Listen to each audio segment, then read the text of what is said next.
Sisi kama nchi tuna katiba yetu inayotuongoza. Tunayo katiba yetu inayotuongoza. Na katiba hii inayotuongoza imetupa miongozo kupitia sheria zetu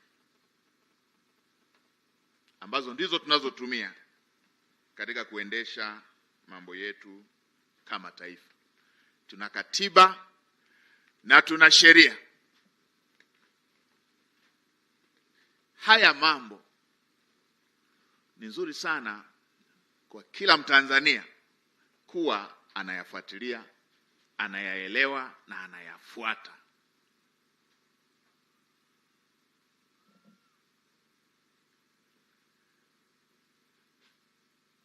Tukienda kwa utaratibu huo, tutajihakikishia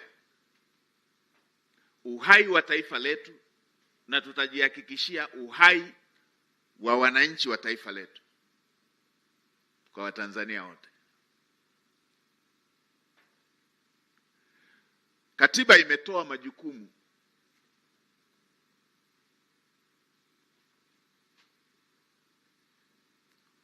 imeweka upande mmoja haki, imeweka upande mwingine wajibu. Haya yote lazima tuyafuatilie na wala hatutapuuza hata moja. Ndio maana katika majukumu yangu ya kila siku, popote ninakopita, nikikuta kuna mtu amecheza na haki ya Mtanzania na kuwa mbogo kweli kweli, kwa sababu hili ni jambo muhimu na jambo sio la kuchezea. Lakini hivyo hivyo katiba imetoa wajibu wa kila mtu. Sasa sisi kama serikali, na sisi tuna wajibu wa kutimiza.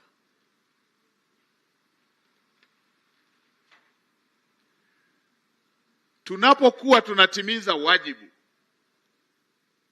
hasa unaohusu taifa letu na wananchi wake wa Tanzania, haya ni mambo makubwa, hatupaswi kuyachukulia mzaha wala kubishana. Hatutaki kukumbushia mambo ambayo yameumiza watu. Yalitokea mambo mwishoni mwa mwaka jana ambayo yameumiza watu. Hatutaki kukumbushia hayo wala kupitia wala kurudia mambo ya aina hiyo. Sasa nilisema jana, tukaanza kusikia viashiria vya aina ile kama vile ambavyo vimetugharimu maisha ya watu, vimetugharimu heshima ya taifa letu, vimetugharimu rasilimali, vimetugharimu umoja wetu. Na watu wengine wanafanya mizaha hivyo. Na wengine wanachukulia mizaha hivyo.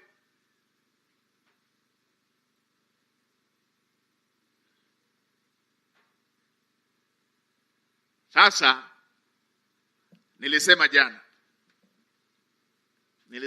nitapita na leo ikiwa sehemu ya kusalimia nifafanue haya. Moja ya jambo ambalo hatuna mzaha nalo ni kuhusu ulinzi wa nchi yetu, ulinzi wa Watanzania na ulinzi wa rasilimali za Tanzania. Haya si mambo ya mzaha, wala hayana upande, wala hayana pande mbili. Haya ni mambo ya aina moja tu, yanaihusu Tanzania na Watanzania wake. Kwenye hili hatuna makundi. Jambo la usalama wa nchi yetu, hili halina pande.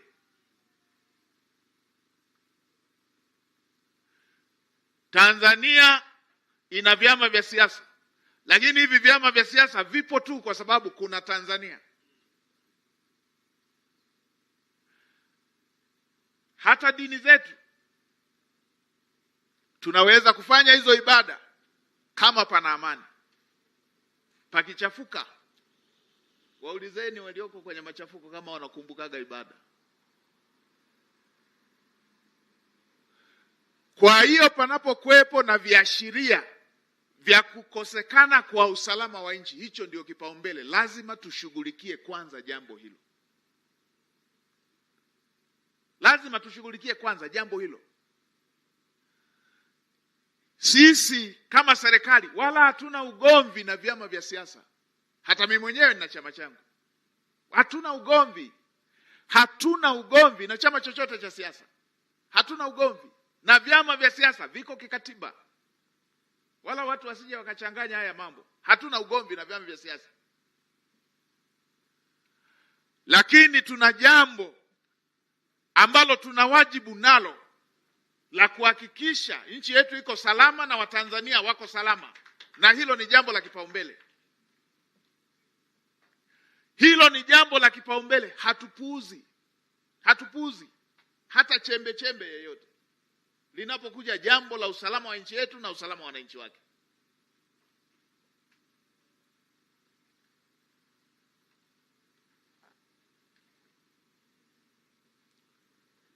Tumeambiwa na haya sio siri, kwa sababu hata ninyi mnasikia huko. Tukaambiwa kuna watu wanafanya hivi na hivi, wanafanya hivi na hivi. Tumefuatilia tukajiridhisha. Wapo wabaya, maadui wa taifa letu, wanafanya michezo ya aina hiyo.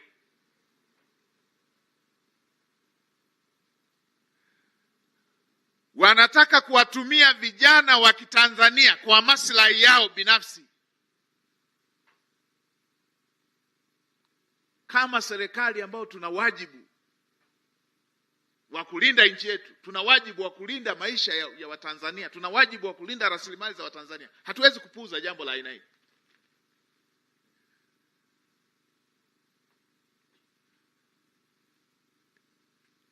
Kuna wengine ambao tumeshawakamata.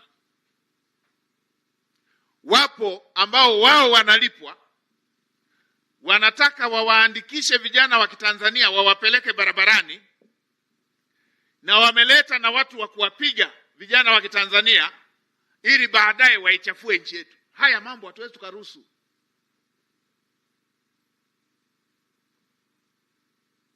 Kuna kijana mmoja wilaya moja, kila mwezi analipwa milioni 3 kwa ajili ya kushawishi na kusajili vijana waingie barabarani. Anafanya hayo yote. Wale wanaomlipa wana faida gani na nchi yetu? Wanataka kunufaikaje na hayo wanayoyapanga?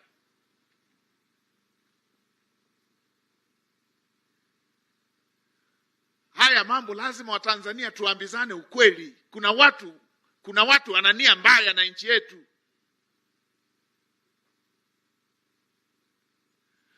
Mwingine analipwa milioni 5.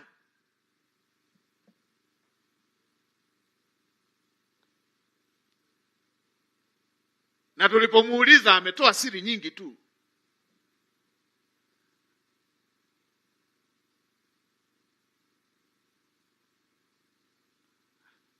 Anatumwa, na wale wanaomtuma tunajua waliko pia.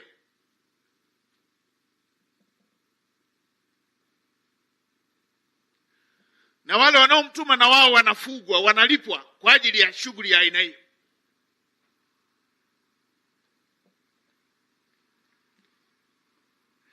Na ndio maana kila siku wanaweka mikakati ya uhalifu. Wanapanga siku zenye matukio ya kukusanya watu.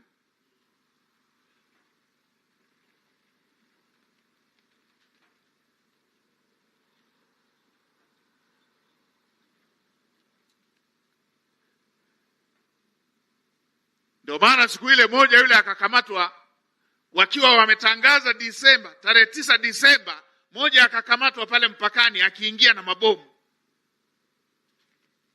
Mabomu ya nini? Walikuwa wanajua watu akishasambaa wawarushie, alafu baadaye lawama ziende kwa polisi, lawama ziende serikalini, nchi ichafuke, watimize malengo yao.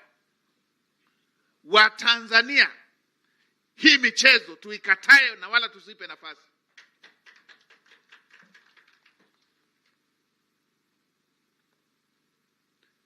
Hatuwezi tukaruhusu michezo ya aina hiyo. Na wala mtu wa aina hiyo hatutacheka naye.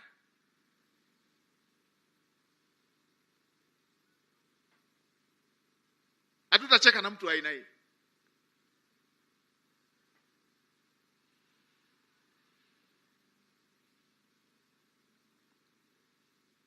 Hatutafanya mchezo na wala tusitaniane wala tusidanganyane. Hatutafanya mchezo na mtu wa aina hiyo.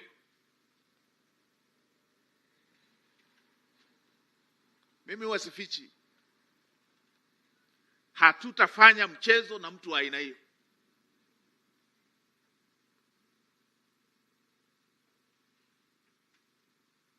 Tumepewa jukumu la kuilinda nchi yetu na watu wake. Hatutafanya mchezo kwenye hilo. Na wala huu sio mtihani wa kwanza. Mimi niwatoe hofu wa Tanzania. Wala huu sio mtihani wa kwanza. Walikuja wakatufanyia fujo, na nayakumbuka haya, nilikuwa waziri wa mambo ya ndani. Pale wapi pale Kibiti, wapi pale Mkuranga. Ikawa eneo tishio, eti watu hawaendi hata mashambani, eti watu wanalala. Kila tunaamka mwingine naye kapigwa. Kila tunaamka mwingine naye kapigwa. Niambia, hii haiwezi kawa Tanzania hii. Sasa na wala hatuonei mtu. Hatutaonea mtu. Wewe unalipwa ili ulete machafuko kwenye nchi yetu. Hatutakuchekea. Hii tusidanganyane, hatutakuchekea.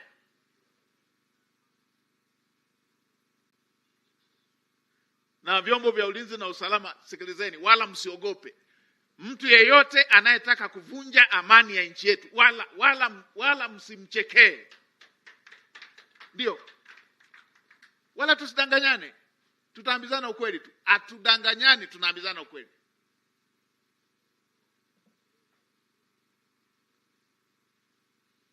Yaani yeye analipwa ili aumize Watanzania. Mnataka tumchekee?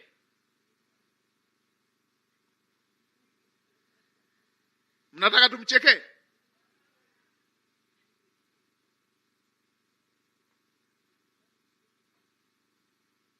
Hatuwezi tukaruhusu vitu vya aina hii. Na wala hatutaruhusu nchi yetu iwe nchi ya kutangaziana tu kwamba siku fulani tunataka kufanya hivi. Hatutaruhusu pia. Nchi yetu ina katiba. Hii ya vyama vya siasa wala wasipitie huko. Sisi hatuna mzozo na wala hatuna ugomvi na vyama vya siasa. Hata mimi mwenyewe nina chama changu. Hata sisi wa serikalini tuna chama chetu. Ndio katiba inavyosema, hamna serikali itaundwa bila kupitia chama chochote cha siasa. Wala hatuna mzozo na vyama vya siasa. Na hata hiyo tukishajihakikishia na swala hili la usalama, tarehe ngapi hiyo imepita, 8 9 hapo imepita, wataendelea tu na mikutano. Lakini jambo la usalama wa Tanzania na Watanzania ni jambo la kipaumbele. Tena na yeyote atakayebishabisha kuhusu hatua zinazochukuliwa, naye itabidi tumchunguze. Ana maslahi gani na jambo hilo? Sisi tunataka nchi iwe salama. Tunataka hata hao wanaofanya mikutano ya hadhara wawe salama. Watanzania mnasahau mapema. Kuna kipindi iliwahi kufika hivi. Wakiwa hawa wanatafuta jambo lao wahalifu, waliwahi kurusha mpaka mabomu kwenye mkutano wa hadhara. Ili mradi tu watugombanishe Watanzania. Leo hii waje warushe bomu waumize watu kwenye mkutano wa hadhara. Nani ataulizwa? Waseme serikali hiyo. Mnaona?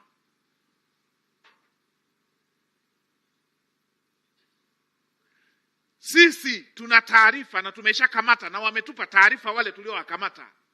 Wametupa malipo wanayolipwa kila mwezi. Wametuambia.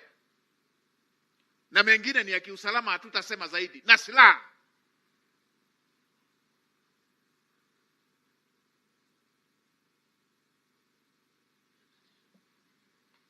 Hiyo michezo nilisema na jana tunaijua.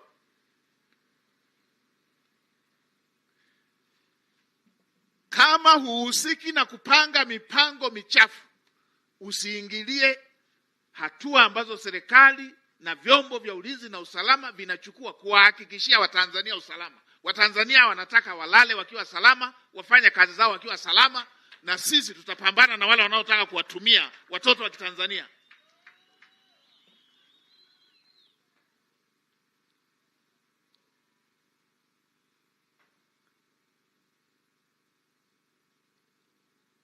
Tunataka kushughulika na masuala ya usalama wa nchi yetu, usalama wa wananchi wetu, usalama wa rasilimali zetu.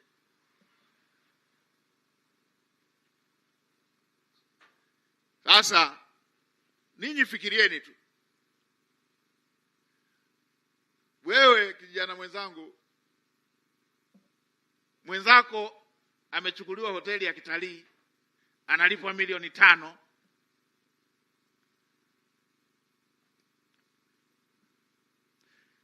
Yeye yuko tu kwenye hoteli, eti yeye ameahidiwa dola milioni 1. Dola milioni 1 ni kama bilioni 2, kama atapeleka watu wengi barabarani wakafe. Tumeshaanza kuuza maisha ya watu. Hilo ndio litatuondolea tatizo la ajira, kuuza maisha ya watu.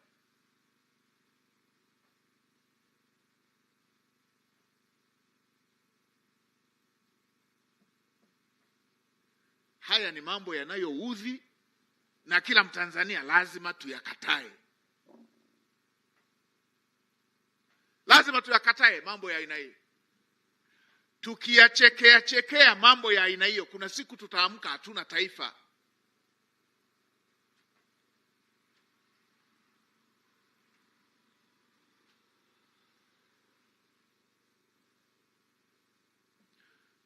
Kwa hiyo Tanzania, nilifafanua hili eneo moja dogo hilo, kwamba hatuna mzozo na vyama vya siasa, lakini tuna kipaumbele usalama wa Watanzania, na tuna taarifa za uhakika na ambazo tumeshafanyia kazi za watu wanaofanya kazi ya kuratibu uchafuzi wa amani ya Tanzania. Maeneo mengi tu tumefanikiwa vizuri, tuko vizuri. Nyie endeleeni na shughuli za kila siku. Serikali iko macho na imeshafanikiwa, tuko vizuri. Tuko vizuri.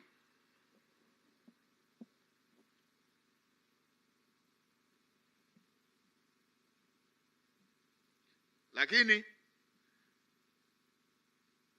sisi kama Watanzania tuendelee kuwa macho na tuwakatae watu wa aina hii.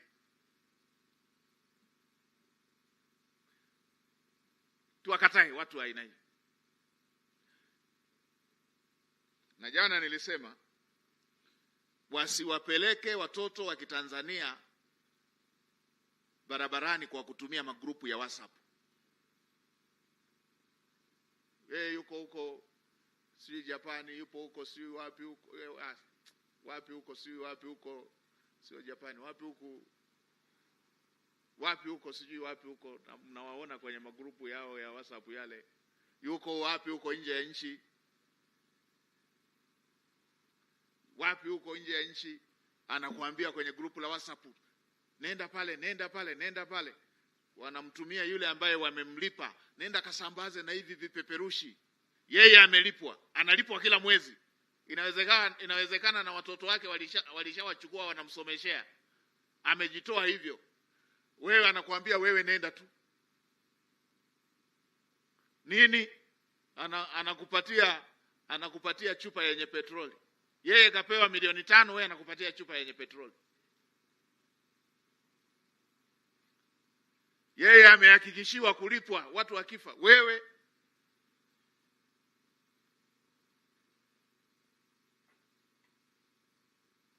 haya mambo hayakubaliki. Na tunatoa rai kwa vijana wetu wa Kitanzania, kwanza wawakatae wahalifu wa aina hiyo.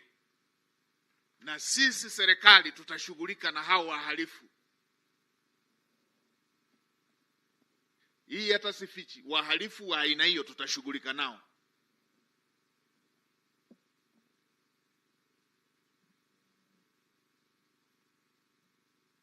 Wahalifu wa aina hiyo wanaofugwa wapo, wanalipwa ili kufadhili, kuandikisha, kuratibu. Wala hatupuzi, tutashughulika nao kikamilifu.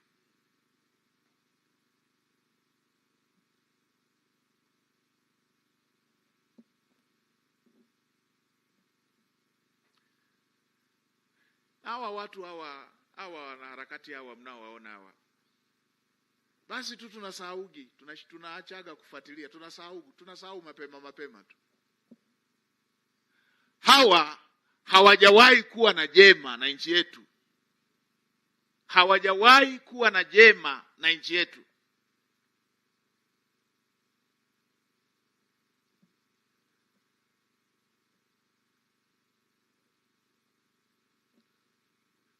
Labda sikuwasikia sana wakiwa hivi wakati wa utawala wa Rais Mwinyi, kwa sababu mitandao ilikuwa bado, mambo ya internet haya yalikuwa bado hayapo. Hatukuwasikia sana.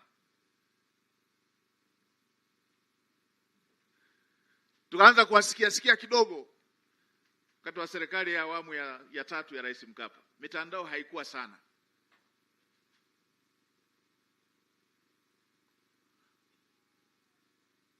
Wale wakati ndo mitandao ya kijamii imeanza. Serikali ya awamu ya 4 hivi tukana vibaya sana, tukana uongozi, tukana nchi, hamasisha uchafuzi. Wanaangalia wapi panaweza pakawa na mwanya wa kuwagombanisha Watanzania. Mara unasikia kwenye mkutano wa hadhara bomu limetupwa. Bomu linatupwaje mkutano wa hadhara? Hatujakaa sawa, bomu limetupwa kanisani. Bomu linatupwaje kanisani? Jamani, sio bomu la machozi, bomu la kuua watu limetupwa kanisani. Na wakumbusha ili muone kwamba hawa wachafuzi project yao hii ni ya siku nyingi na hawakomi, kila siku hapo tu. Hapo serikali ya awamu ya 4 hapo. Wamemaliza hapo. Mara unasikia kiongozi wa dini kamwagiwa tindikali. Huyu si mfanyabiashara. Haya mambo gani haya? Imekuja serikali ya awamu ya 5 chini ya Daktari John Pombe Magufuli. Mimi nawaambia haya kwa sababu nilikuwa waziri, najua. Bila kuwa vyombo vyetu kuwa macho na nchi yetu kusimama imara, walitaka nchi zitawalike. Lazima tuambizane haya. Walitaka nchi zitawalike, utisho, watu washindwe kwenda hata shambani. Kila unaamka sijui mwenyekiti mwingine kauawa pale. Sijui unaamka sijui watu wana silaha. Hawa wanafanya hivyo, halafu wale wa mitandaoni wanachochea. Upande huu wanachochea hawa wengine wanafanya vitendo vinavyotengeneza chuki. Hawa wale ambao wamejificha huko waliowatuma, vibaraka wenyewe wako huko, wanaotuma hawa hapa, wao wako kule wanachochea kwa maandishi. Rais Magufuli alisema, na mimi nairudia kauli ile, wala wasitume watoto wa Tanzania, waje wenyewe mbele pale. Wasiwaandikishe watoto wa Tanzania, waje wenyewe mbele. Kwa nini nataka kutumia watoto wa Tanzania? Waje wenyewe, watoke huko kwenye hao mataifa walikohifadhiwa, waje wenyewe mbele. Wala hata tusibabaishane, wala tusidanganyane. Hiyo michezo tunaijua, wala tusidanganyane. Sasa Watanzania wengine wanawasikiliza, wameshawaona watu wema kweli. Wameanza lini huo wema wao? Hawa wanaharakati hawa wameanza lini huo wema wao?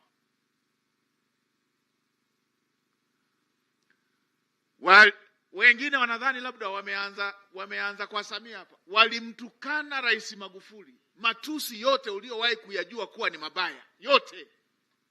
Hawajawahi kuacha tusi moja baya, yote. Na alipofariki wakafanya na sherehe. Sisi tukiwa tunaomboleza, wao wakafanya sherehe. Hao ndo wamekuwa wazuri wa Tanzania hao. Yaani hao ndo wanaweza wakatutakia jambo jema hao. Sisi tukiwa tumefiwa, wao walifanya sherehe. Hawa ndo wanaweza leo hii wakatuwazia jambo lolote jema.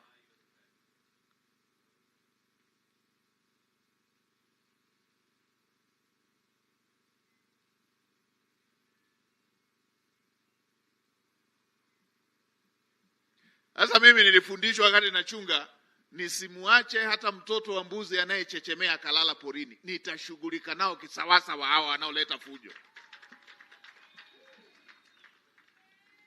Ndio.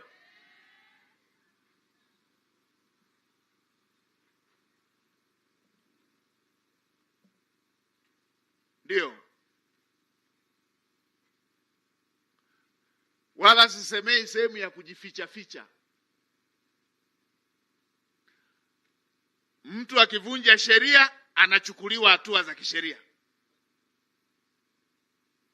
Ukifanya uhalifu unakutana na mkono wa sheria.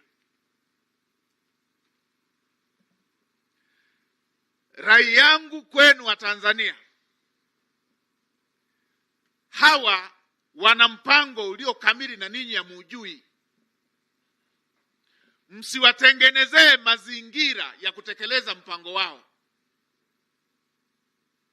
Hao vijana wao waliotuma kuratibu haya na wale wengine waliotuma kama yule tuliyemkamata na silaha, wanasubiri mikusanyiko ya watu waue vijana wa Kitanzania, halafu walalamike, halafu wao walipwe kwa Watanzania wetu kufa. Hii Watanzania wote tuikatae. Maisha ya Mtanzania hayanunuliwi kwa fedha yeyote. Maisha ya kijana wa Kitanzania hayauzwi na wala hayanunuliwi kwa fedha yeyote. Tukatae wale wanaotaka kufanyia biashara maisha ya Watanzania. Hiyo tuikatae.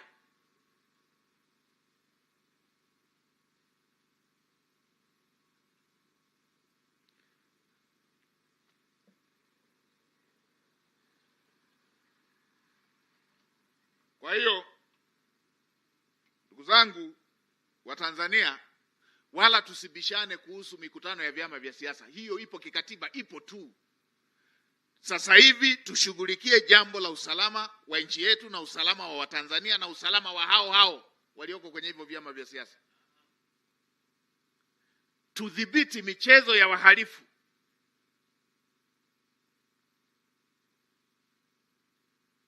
Tutafanyia kazi hatua kwa hatua. Tumeshakamata watu wa kutosha hao ambao walitumwa kuratibu na wale ambao wamepewa na silaha. Mwingine mmoja yule tena hata sio raia, ameingia na yuko na mabomu na yeye tumemkamata. Watatuambia kila kitu. Watatuambia kila kitu.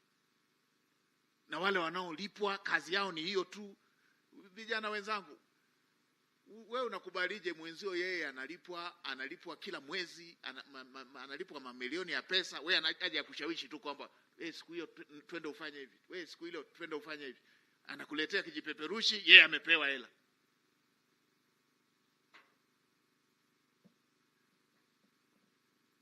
Haya tuwezi tukakubaliana hivi.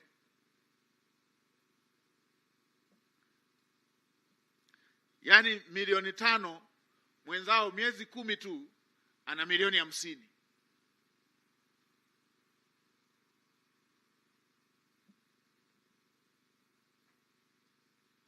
Yule mwingine amepewa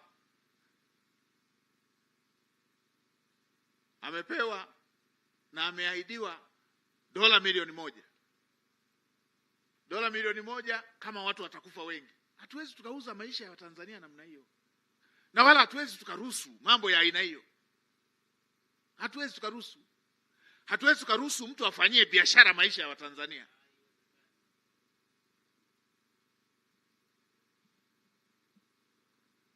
Kinachotafutwa nini? Rasilimali.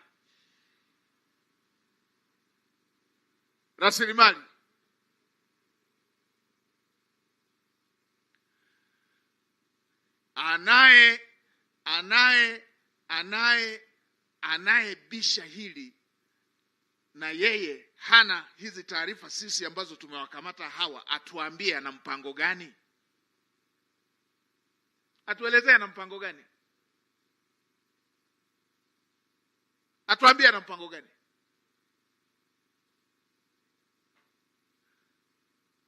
Sisi tumewakamata wanaolipwa na ambao wanaratibu, tumewakamata. Tumekamata na yule alikuwa anaingia na silaha, tumekamata na wale wengine wenye silaha. Tumekamata na mwingine alikuwa anatengeneza mabomu ya asili, tumekamata.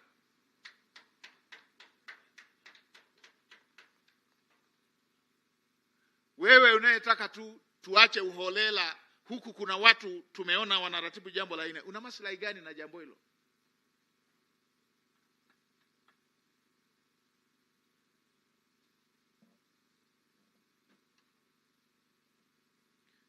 Niliona kama sehemu ya salamu niseme hii, niweke wazi, hatuna ugomvi sisi ndani ya nchi na chama chochote cha siasa. Hatuna ugomvi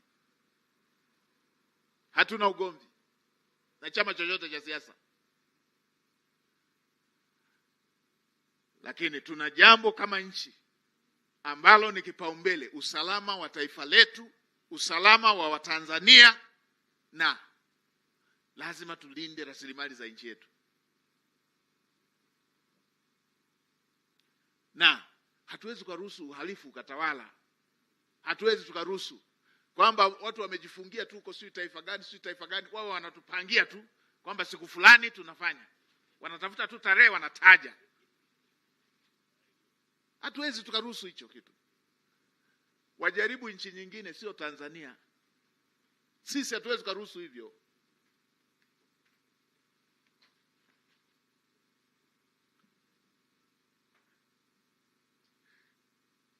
Na hata hao wanaowafuga watawafuga bure tu. Hamna siku watafanikiwa mpango muovu. Hamna siku uovu utatawala Tanzania. Haiwezekani. Kwa hiyo niliona niseme hii.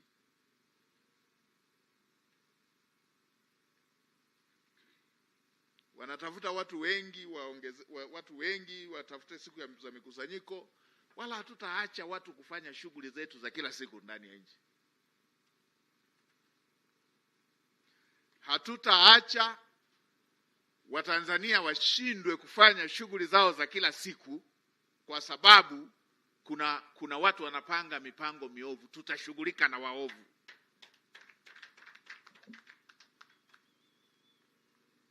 Na mimi niwaombe Watanzania wote tuunge mkono jitihada za serikali za kupinga uovu wa aina hii. Uovu wa aina hii una madhara kwa kila mtu ukipenyezwa.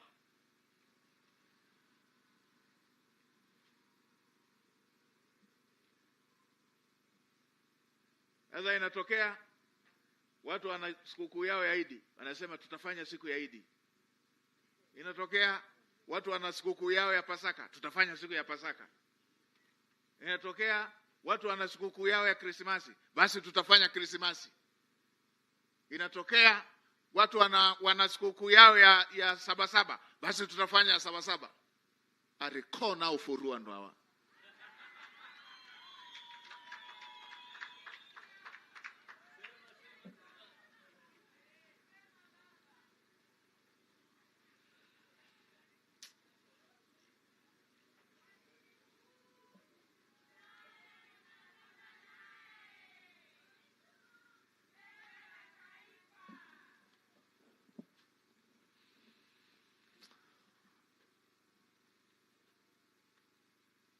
Haya, nawashukuru sana. Nadhani nimeeleweka vizuri. Nimekuja nitapata dakika kadhaa.